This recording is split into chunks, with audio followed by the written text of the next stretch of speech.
Bismillahirrahmanirrahim. Assalamualaikum warahmatullahi wabarakatuh. Puji syukur marilah kita ucapkan kepada kehadiran Allah yang telah memberikan rahmat dan nikmatnya sehingga kita bisa kuliah hari ini. Salat bangkaikan salam, tidak lupa pula kita hadirkan buat junjungan kita yakni Nabi besar Muhammad SAW.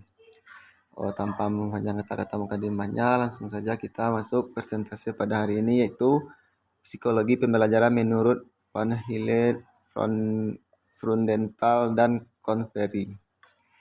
Yang mana itu pemakalahnya itu saya Afdal Zikri dan dosen pengempunya itu adalah Ibu Dr. Andes Ergusni MPD. Baik, kita masuk yang pertama yaitu teori Van Hille. Yaitu teori pembelajaran kognitif menurut Van Hille. Belajar merupakan salah satu kebutuhan hidup manusia yang paling penting dalam upaya mempertahankan hidup dan mengembangkan diri. Ciri-ciri aliran belajar kognitif. Yang pertama itu mementingkan apa yang ada dalam diri manusia. Yang B atau yang kedua mementingkan peran kognitif. Yang C atau yang ketiga mementingkan kondisi waktu sekarang. Yang D atau yang keempat mementingkan pembentukan struktur kognitif. Yang E atau yang kelima mengutamakan keseimbangan dalam diri manusia. Yang F atau yang keenam yaitu mengutamakan insik atau pengertian, pemahaman, tingkah laku, sikap, dan keterampilan. Kita lanjut yaitu tahap yang kedua yaitu tahap belajar anak dalam belajar geometri. Yang pertama itu adalah tahap pengenalan. Tahap pengenalan yaitu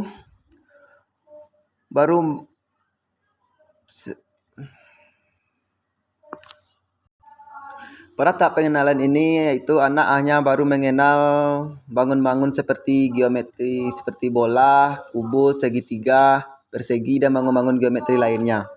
Dan anak hanya mengenali dasar-dasarnya dulu. Dan sulit buat seorang anak untuk menjawab pertanyaan seperti apakah ada sebuah persegi panjang, sisi-sisi yang berhadapan panjangnya sama. Itu adalah pertanyaan untuk materi selanjutnya nantinya. Dan kita masuk tahap kedua yaitu tahap analisis. Pada tahap analisis ini seorang anak sudah memahami sifat-sifat bangun-bangun geometri dan sudah memahami bentuk atau seperti pada sebuah kubus banyak sisi kubus dan banyak rusuk pada kubus. Dan seterusnya kita masuk kepada tahap pengurutan. Pada tahap ini, seorang anak sudah lebih memahami tentang bangun-bangun geometri yang beserta sifat-sifatnya. Dan anak sudah mampu mengetahui hubungan yang terkait antara satu bangun geometri dengan geometri lainnya. Selanjutnya kita masuk kepada tahap dedukasi. Pada tahap dedukasi ini, seorang anak sudah bisa mengambil kesimpulan, yaitu kesimpulan secara deduktif. Pengambilan kesimpulan itu penarikan kesimpulan dari hal-hal yang bersifat khusus. Dan seterusnya kita masuk kepada tahap yang terakhir yaitu tahap keakuratan, yaitu pada tahap ini anak sudah memahami pentingnya ketepatan dari prinsip-prinsip dasar yang melandasi suatu pembuktian. Anak tahap ini sudah memahami mengapa sesuatu itu dijadikan postulat atau dalil.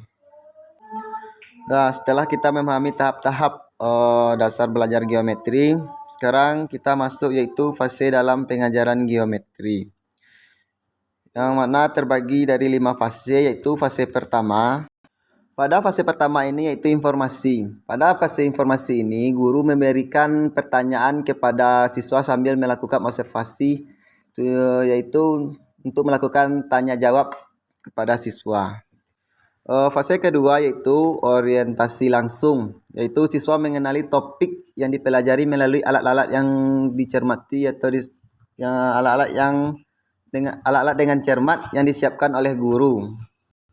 Yaitu tahap selanjutnya itu fase ketiga itu penjelasan. Berdasarkan pengalaman sebelumnya, siswa menyatakan pandangan yang muncul mengenai struktur yang diobservasi. Di samping itu, untuk membantu siswa menggunakan bahasa yang tepat dan akurat, guru memberi bantuan seminimal mungkin. Hal tersebut berlangsung sampai sistem hubungan pada tahap berpikir ini mulai tampak nyata.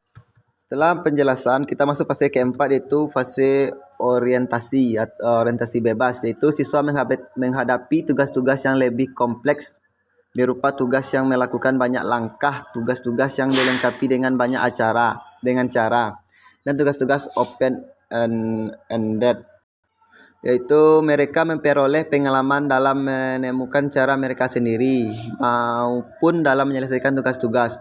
Melalui orientasi di antara para siswa dalam bidang investigasi, banyak hubungan antara objek-objek yang dipelajari menjadi jelas. Kita masuk fase terakhir, itu fase kelima, itu integrasi atau integration, yaitu siswa meninjau kembali dan meringkas apa yang telah dipelajari. Guru dapat membantu dalam membuat sintesis ini dengan melengkapi survei secara global terhadap apa-apa yang telah dipelajari siswa. Hal ini penting, tetapi kesimpulan ini tidak menunjukkan sesuatu yang baru. Pada akhir fase kelima ini, siswa mencapai tahap berpikir yang baru. Siswa siap untuk mengulangi fase-fase belajar terhadap tahap sebelumnya. Setelah kita mempelajari fase-fase itu, setelah fase yang kelima, kita masuk ke dalam teori pembelajaran geometri menurut Van Hille. Yang pertama itu 3 unsur utama yang pengajaran geometri, yaitu waktu, materi pengajaran, dan metode penyusun. Apabila dikelola secara terpadu, dapat mengakibatkan peningkatan kemampuan berpikir anak terhadap yang lebih tinggi dari tahap yang sebelumnya. Yang kedua yaitu bila dua orang mempunyai tahap berpikir berlainan satu sama lain kemudian saling bertukar pikiran, maka kedua tersebut tidak akan mengerti. Yang ketiga yaitu untuk mendapatkan hasil yang diinginkan, yaitu anak memahami geometri dengan pengertian kegiatan belajar anak harus disesuaikan dengan tingkat pengembangan anak itu sendiri atau disesuaikan dengan tahap berpikirnya. Yang kelima kita masuk setelah teori pembelajaran, yaitu kita masuk manfaat teori Van Hille. Yang pertama itu guru dapat mengambil manfaat dari tahap-tahap perkembangan kognitif anak yang dikemukakan oleh Van Hille dengan mengetahui mengapa seorang anak tidak memahami bahwa kubus itu merupakan balok karena anak tersebut tahap berpikirnya masih berada pada tahap analisis ke bawah. Yang kedua, supaya anak dapat memahami geometri dengan pengertian bahwa pengajaran geometri harus disesuaikan dengan tahap perkembangan berpikir anak itu sendiri. Yang ketiga yaitu agar topik-topik pada materi geometri dapat dipahami dengan baik dan anak dapat mempelajari topik-topik tersebut berdasarkan urutan tingkat kesukarannya yang dimulai dari tingkat yang paling mudah sampai dengan tingkat yang paling rumit dan kompleks. Setelah teori Van Hille kita masuk yaitu teori Freudenthal. Yang pertama yaitu teori pembelajaran menurut Freudenthal. Pendidikan matematika harus diarahkan pada penggunaan berbagai situasi dan kesempatan yang memungkinkan peserta didik menemukan kembali atau reinvention matematika berdasarkan usaha mereka sendiri.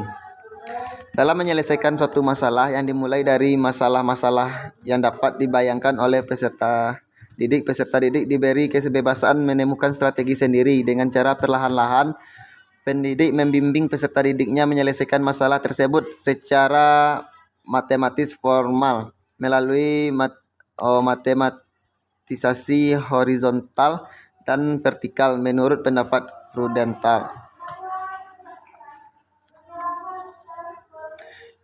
Kita masuk yang kedua yaitu karakteristik pembelajaran pembelajaran matematika menurut Freudenthal itu yang pertama itu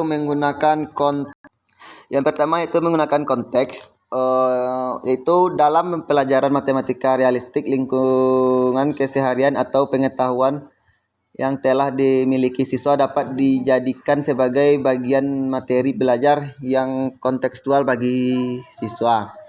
Yang kedua itu atau yang B menggunakan model atau instrumen vertikal. Permasalahan atau ide-ide matematika dapat dinyatakan dalam bentuk model, baik model dari situasi nyata maupun model yang mengarah ke tingkat abstrak. Yang ketiga itu menggunakan kontribusi siswa. Itu pemecahan masalah atau penemuan konsep didasarkan pada sumbangan siswa. Yang D atau yang keempat yaitu interaktif.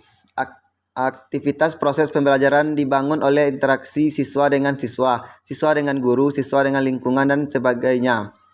Yang kelima dan terakhir itu topik-topik yang digunakan berbeda dapat diintegrasikan sehingga dapat memunculkan pemahaman tentang suatu konsep secara serentak. Itu kita masuk kepada langkah-langkah pembelajaran matematika realistik.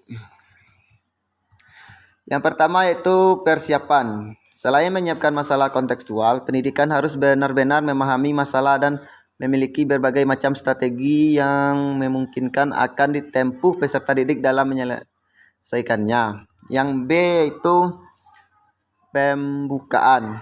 Pada bagian ini, peserta didik diperkenalkan dengan strategi pembelajaran yang dipakai dalam diperkenalkan kepada masalah dari dunia nyata. Kemudian peserta didik diminta untuk memecahkan masalah tersebut dengan cara mereka sendiri. Yang C yaitu proses pembelajaran. Peserta didik mencoba berbagai strategi untuk menyelesaikan masalah sesuai dengan pengalamannya. Dapat dilakukan secara perorangan maupun secara kelompok. Yang D itu atau yang keempat itu penutup. Setelah mencapai kesepakatan tentang strategi terbaik melalui diskusi kelas, peserta didik diajak menarik kesimpulan dari pembelajaran saat itu. Pada akhir pembelajaran, peserta didik harus mengerjakan soal evaluasi dalam bentuk matematika formal. Yang keempat itu teori belajar yang relevan dengan pembelajaran matematika realistik. Yang pertama itu teori menurut Piaget, yang kedua teori menurut Vygotsky, yang ketiga yaitu teori menurut Ausubel, yang keempat yaitu teori menurut Gunnar. Yang kelima itu implementasi pembelajaran matematika realistik. Pertama itu guru menyampaikan beberapa soal realistik ada kaitannya dengan kehidupan sehari-hari yang akan dia kerjakan siswa secara formal atau coba-coba karena langkah penyelesaian formal untuk menyelesaikan soal tersebut belum diberikan. Yang kedua itu guru memeriksa hasil pekerjaan siswa dengan berprinsip pada penghargaan terhadap keberagaman jawaban dan kontribusi siswa. Yang ketiga yaitu guru menyuruh siswa untuk menjelaskan temuannya di depan kelas. Yang keempat, dengan tanya jawab, guru mungkin perlu mengulang jawaban siswa terutama jika ada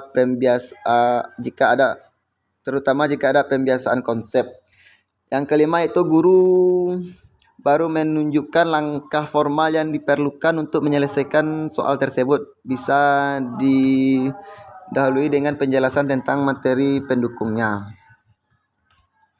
Masuk kita kepada teori yang ketiga yaitu teori Confrey.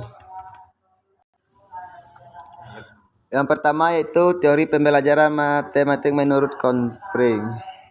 Dalam konstruksi ia mengidentifikasikan 10 karakteristik powerful constitution berpikir peserta didik, yaitu ditandai oleh yang A atau yang pertama itu sebuah struktur dengan ukuran kekonsistenan internal. Yang B atau yang kedua sebuah keterpaduan antara bermacam-macam konsep. Yang C atau yang ketiga suatu kekonvergenan di antara aneka bentuk dan konteks. Yang D atau yang keempat kemampuan untuk merefleksikan dan menjelaskan. Yang kelima atau yang E atau yang kelima sebuah kesinambungan sejarah. Yang F atau yang keenam terikat pada bermacam-macam sistem simbol. Yang G atau yang ketujuh sesuatu yang cocok dengan pendapat expert atau ahli. Yang H atau yang kedelapan itu suatu yang potensial untuk bertindak sebagai alat untuk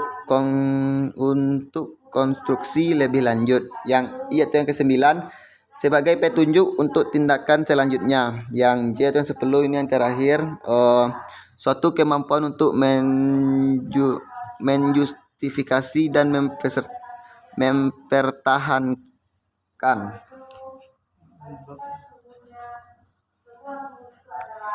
Yang kedua, pembelajaran konstruktivisme dalam matematika. Didefinisikan sebagai pembelajaran yang bersifat generatif, yaitu tindakan mencipta sesuatu dari apa yang dipelajari. Pendekatan konstruktivisme dalam pembelajaran meliputi 4 tahap, yaitu yang pertama itu apersepsi, yang itu siswa didorong agar mengemukakan pengetahuan awal tentang konsep yang akan dibahas. Tahap kedua yaitu eksplorasi. Siswa diberi kesempatan untuk menyelidiki dan menemukan konsep pengumpulan, pengorganisasian, dan pengintrospeksian data dalam suatu kegiatan yang telah dirancang guru. Tahap ketiga yaitu diskusi dan penjelasan konsep serta. Yaitu saat siswa memberikan penjelasan dan solusi yang didasarkan pada hasil observasinya ditambah dengan penguatan dari guru, maka siswa membangun pemahaman baru tentang konsep yang dipelajari.